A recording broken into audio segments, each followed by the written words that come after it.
This is Danielle Bentley. She's a cellist. She's been a cellist for quite a few years. Welcome to the workshop conversations. Actually, when did you start? I started when I was 8. Oh, wow. Yeah, same here, actually. Yeah. Why did you start? Well, what was exciting about it? Oh, gosh. Well, my father's a musician. So yeah. he's a jazz musician, actually. He plays piano and he's a songwriter. Yeah. So I was around music all my life. Fantastic. Yeah. When I was 8, I actually wanted to play the violin. And my mother, who didn't want any squawking around the house, was like, "Oh, why don't you try the cello, darling?" And so she played me some Jacqueline du Pré records. Yeah. Oh, and cool. so played the Olga actually, and I fell in love with it. Oh, so, cool. Yeah, so she won nice that strategy. one. Yeah, that's right. Yeah. Oh, that's fantastic. That's a cool story. Yeah. And I couldn't see any other instrument that I could play now. The moment I started playing the cello, I just loved nice. it, so, That's fantastic. Yeah, I've had a few. One person I interviewed, it was between the violin and the piano, and he was given a choice, and he thought, well, how am I going to carry my piano? And so he chose the violin. Yeah. But then it kind of becomes your life.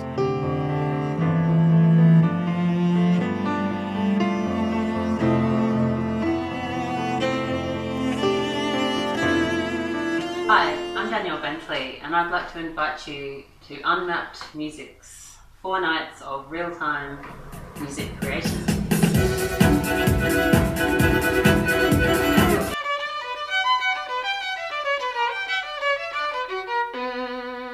So when you were younger, was it did you just practice easily, or were you self-motivated? I mean, a bit of a mix at the beginning.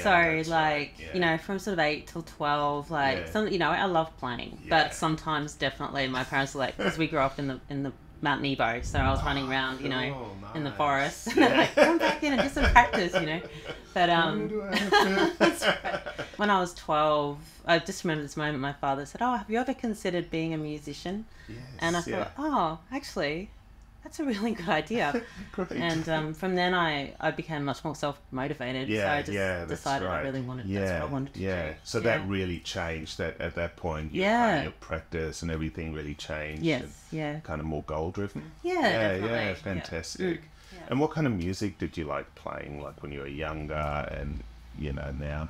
Yeah. Oh gosh, I mean, it's so I enjoy playing many genres of music. And that's why you're here. Actually, I'm going to talk to you about that. Yeah, I mean, certainly, growing up, I love playing all the classical.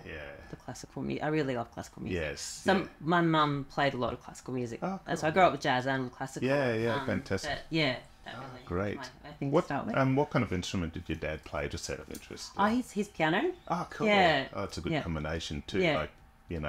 Always handy to have a accompanist in the house. Did you guys play much together?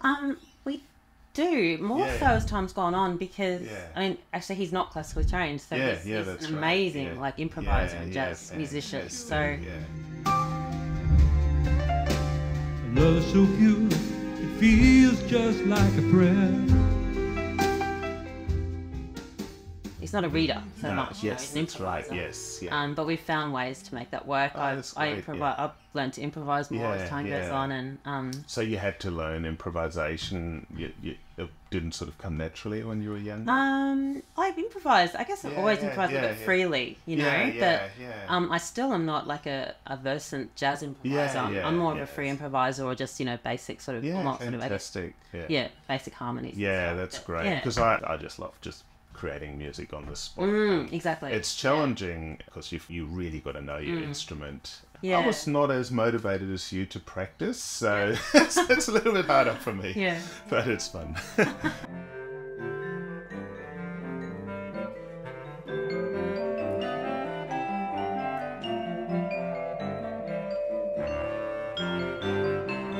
So what do you love about playing? Oh, so many things. Yeah. I mean, it's very therapeutic. Yeah.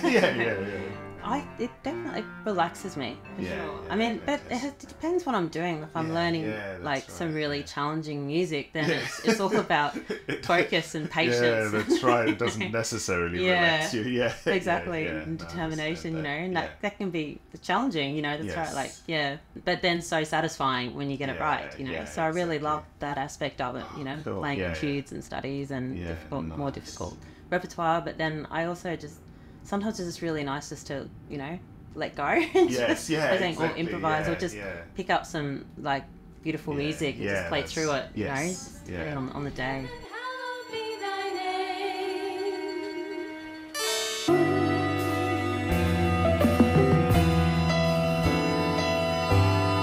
Picture of innocence. I sort of thought about it today, the idea of using music to communicate. Like, what do you think about that? Yeah, I mean, it can express so many different things, you know, so many different emotions. And I mean, one thing I think about a lot, like alchemy, you know, I always think, like, if, you know, things that, like, some difficult, like, human emotions, like, you know, sadness or anger or those things can actually be transmuted through music into something really beautiful. I think some of the best composers and musicians express that, make this beauty out of you know, exactly. As well as, you know, happiness and joy. That's right. That's what I but think it's so all special about it. Oh, that's great. Yeah. What I've always noticed, like, I see your name pop up like everywhere. Like there'll be something, like, we've known each other for, you know, quite a while.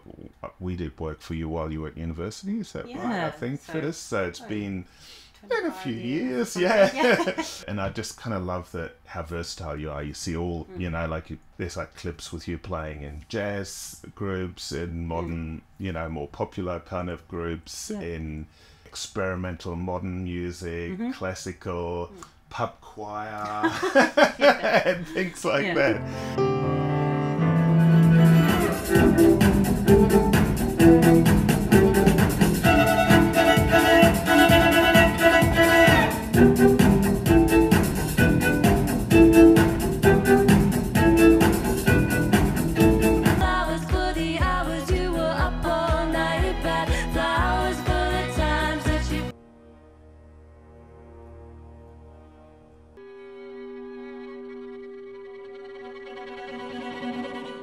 So I really like the way you've kind of cut out your own career. Can you just tell me a little bit about that? You know, like there's some people go down, they join an orchestra and that's their life. Other people become a teacher and that's their life. And the stuff I see from you is so interesting. There's so many different kinds of music.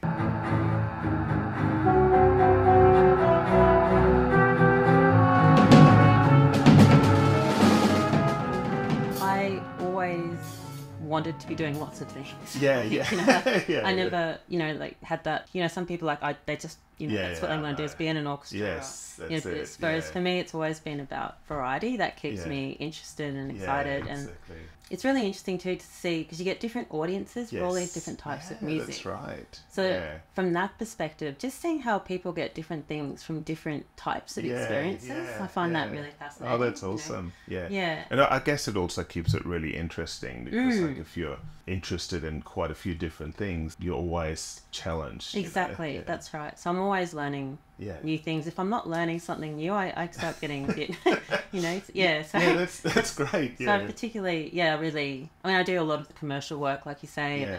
Also, like working, you know, with originals groups. Please tell me who I am, who I am, who I am.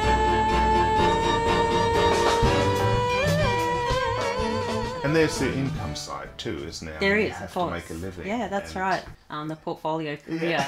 You know, that's right. Yeah, you have to be versatile, I think. Yeah, that's right. Especially like in a city, you know, Brisbane size as well. Yeah. So where, you know, like maybe in a bigger city, you if you wanted to, you could specialise. Not that I want to do that. Right. But here, being able to do lots of different things is super useful. And we're just talking about social media before. It's you know, it's not your main way of communicating. It's something that's happened for me. I've got my little violin shop here, and I've had a community.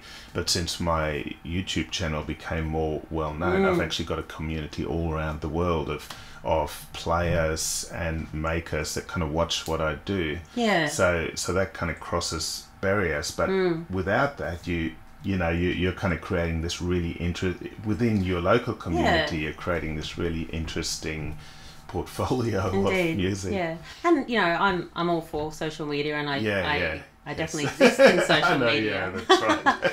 You know, there's plenty of me out there, but I'm not particularly proactive, I suppose, in that kind of way with promoting myself. So I guess it's a kind of probably even like a national network, I guess, of word of mouth is still very strong in our scene. Great. That's fantastic. Yeah, you've sort of created some gigs and like some concerts and festivals. Like you've organised your own, haven't you? What's the word? Yeah. I created a festival called Restrung. Yes, which I curated and managed 4 times. Fantastic. So and that was also creative practice for my PhD, looking at festivals and contemporary art music and different audiences, and ended up from that working at the Con doing some festivals for them as well. Brilliant. You have also just kind of done your own concerts, haven't you, or something like that, or that you've organised other concerts, just individual, like just one-off things as well? So, well, currently, I was in Collusion for a long time. Yes, that's right. Other musicians to create. Yeah, I actually love that. So I'll tell you guys a little bit about it. So Collusion, it was a combination between dance and music, wasn't it? A lot of the times. Yeah. I remember seeing a couple of things that were just so mind-blowing. I worked with this wonderful dancer and choreographer, Gareth Belling. So and Ben Greaves. So they were kind of the driving force in that one. Right. That's amazing. I love the one on rails, like where they push you around on a rail while you were playing. Yes. I don't know how you did it. It was something else. Yeah.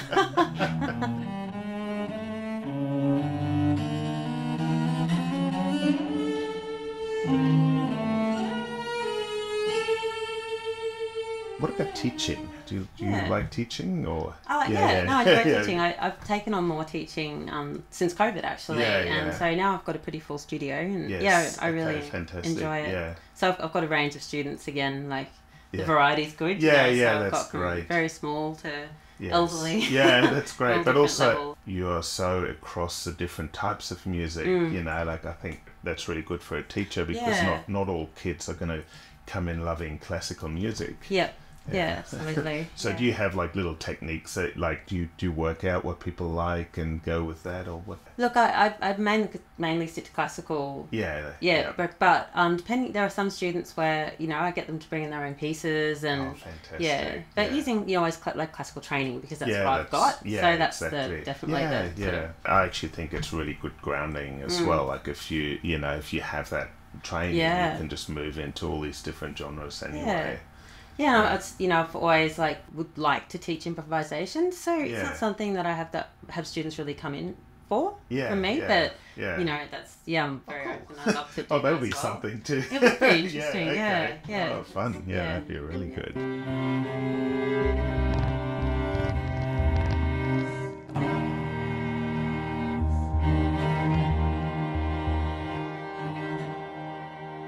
How do you balance life? Like musician's life? That's a good question. You try? No, I'm joking.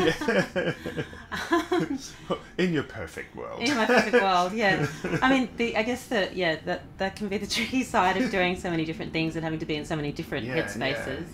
And I should mention too, because I've got my group ensemble soon. So which we put on concerts. That's my current project, and so and that requires a lot of administration and applying for funding and all this kind of thing.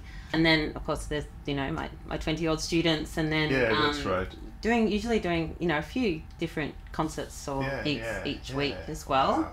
So you'd have to have a practice schedule as well. To I've got a planner because I'm actually I'm very good at being disorganised and vague, so I write everything down. But I know a lot of musicians speak as a musician quite often. You live in this sort of expressive world. It's not really an organised world necessarily. So I know quite a few musicians, and so you've worked out a system to.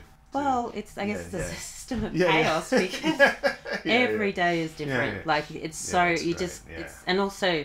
Students move around and not even that it's particularly stable, especially if concert work comes in and things. So so your planner is your friend on this. I just my diary and my planner, so I'm in my list making. Yes, so that keeps me. Yeah, that's great. Because it's you got to create this framework. I'm very similar. I mean, for me, I'm quite creative, a little bit aloof, and And I get interested in things very easily, and I get distracted easily. So I have to, I've also got a planner. Yeah. And then I have lists, but one list is funny. My repair list is actually a bunch of instruments that are hanging in a row. And so it's not a physical list that I write down. It's just I look up, okay, that's the next thing to do. Yeah, great. so my lists aren't just written down. They're also they're also in the cases that are standing around. Yeah.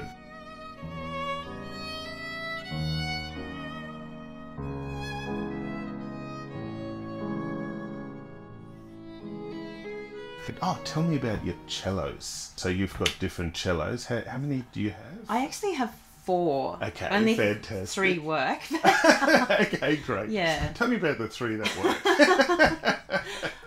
So I've got, when I was 16, my parents bought me a beautiful John Betts cello, which you know very well. That's right. It's sort of circa 1770s. So really beautiful, but very damaged over the centuries. That's so, right. Yeah. And in our lovely Brisbane climate, that's right. It's a little bit temperamental. Or? Just a little, that's right. Little buzzers and creaks and things that happen. But it's very beautiful, so it's worth keeping in working order. Oh, absolutely. Yeah, it is. It's definitely a beautiful cello. I've seen it a lot. I have a beautiful cello made by your father, Helga. Helga Gravert cello. Made me a beautiful cello in 2007. Yeah. Which is obviously a modern cello, beautiful, big sound. Really love that cello. Also probably a little bit more stable. Yeah, much more stable. That's great, and I tend to go through moods, like so sometimes I'll move between the 2 cellos. I don't know what causes it, but I just suddenly I feel like change, like I'll just after a couple of years, or nice. I'll move to the other cello and get really happy there, and then I'll go back. So now I have a stunt cello, which I use for fantastic. For example, I was playing down in Bernagui, down in southern New South Wales last week. So we had to fly. They didn't have the money to buy a seat for a cello. So it can go under, and I don't feel too stressed. That's great. Yeah. Oh, fantastic. And it still sounds just brilliant. Is that like a Chinese cello? It's a Chinese cello. Yeah, fantastic. Yeah, well, there's some really good Chinese cellos around, instruments around. Yeah. Oh, that's great. Yeah. What's important to you in an instrument? Like response. Yeah. I've never actually verbalized this before. Yeah. So, okay, I think it's just like be able to get different tone colours and response to being able to And that kind of makes sense too. Then that if you are changing between, because the two, the Gravert and the Betts are very different. Very different. And so like you can go through moods or something like that, and different palettes, I suppose. That reflects it a little bit better. Yeah, that's absolutely. Yeah. What about sort of things like your finger, like the finger feeling, the more technical side of it, like the setup of the instrument? What's important to you there? Yeah, not having too high I can't think what it's called now, sorry. Action. Thank you. Yeah. Just having that just right, I think it's really important. And you haven't got like big strong farmer fingers like me. And so I know some soloists that they just have this incredible action, and they've got these fingers like steel, and everyone's different, so you kind of that's what kind of strings do you use? I'm using Eva Parazzi. Oh yeah. The gold. I've got on at the moment. I do sort of that's right. swap around to different. Again, to change the palette a little bit. Yeah, exactly. Right. And then that's got a different feel too when you're playing. That's right. So, but the Eva Parazzis are nice and soft and on the fingers, but great. beautiful sound. Yeah.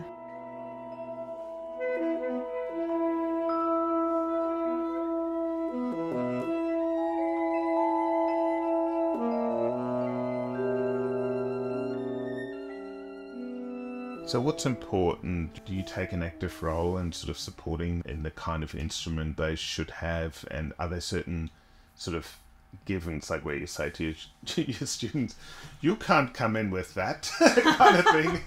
You know what I mean? But is there is there anything like that where what's important for you, or what would be your ideal situation? I think it's a little bit of a tricky one, I find, because of people's financial situations, as well. Like, it'd be wonderful if we could all afford amazing instruments.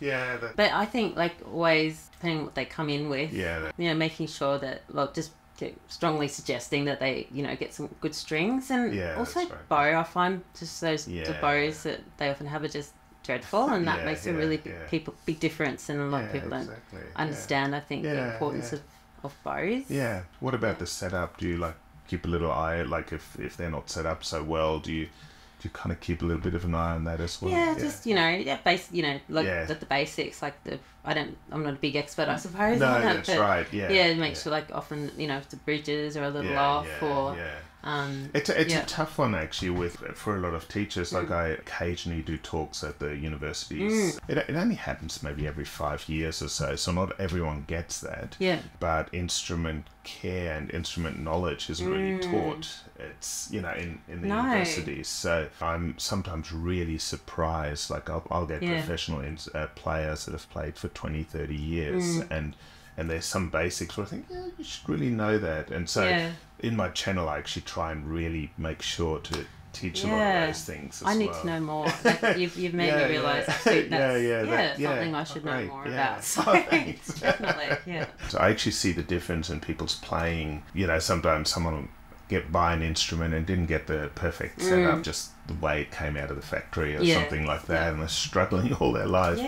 And then you just do a good setup and they come back half a year later and I have just advanced so much. Especially things like action and two, and just having trouble pushing down the strings. It's a hard enough instrument to learn. I know, that's right, exactly. What would you say to a young musician with a big dream?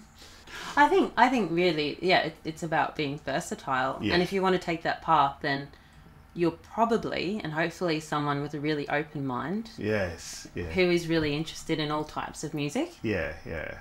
Because that's what you need to be doing if you take that. Exactly. Oh, great.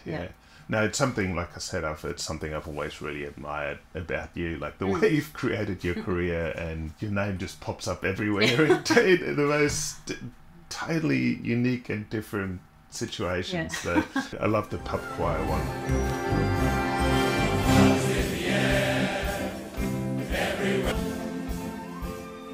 My wife isn't a musician at all, but a bunch of friends went to pub choir and she goes, I think Danielle was there. Again. It was a funny night too, because I just played at like sort of underground kind of venue doing experimental music and free improv at the Cave Inn, and then in between sound check and the pub choir concert. So I was like rushed to this other, little experimental gig, and then back to the River stage. Yeah, that's amazing.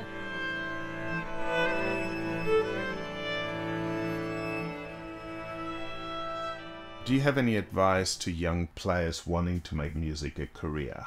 I mean, practice. I know, yes. And just, I think you just have to really love music, and obviously if that's what you want to do. It's not always easy. I can imagine. Certainly, you've got to be imaginative, I guess, and inventive if you want to be a freelancer, and really, open to different situations. And but if that's something that really inspires you, that's great.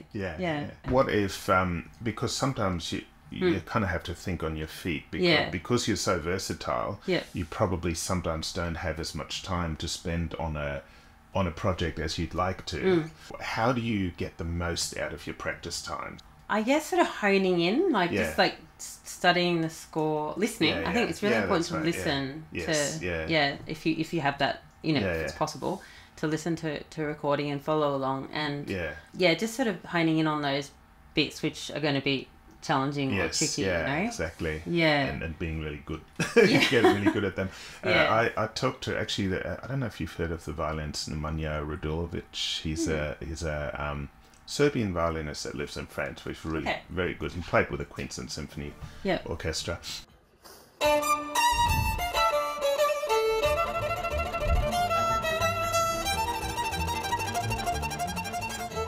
He practices his pieces too fast.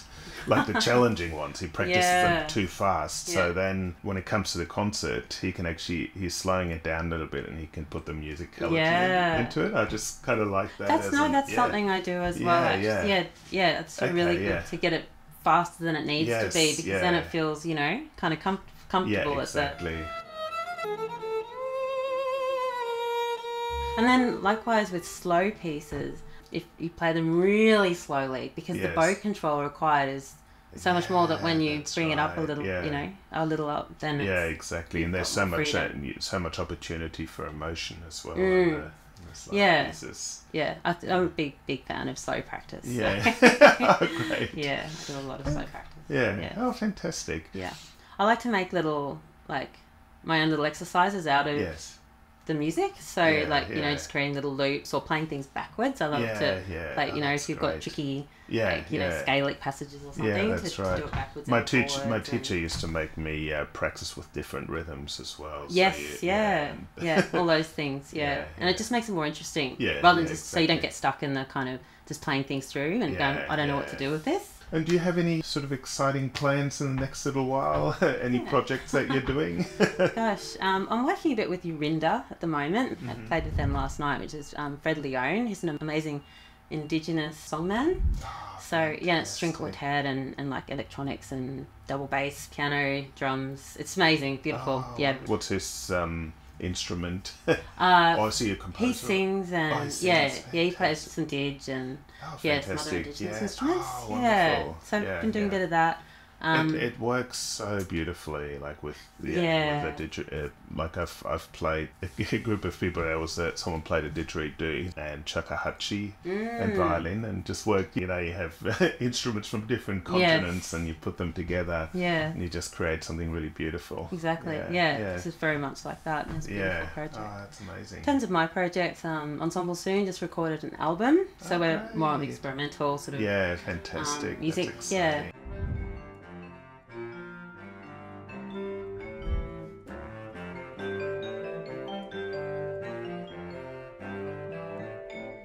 So it's a mixture of this album of Australian and international composers and some improv as well. Yeah. So Brilliant. that'll be coming out soon. Oh, that's great. Well, thank you so much for coming in. I really Pleasure. appreciate it.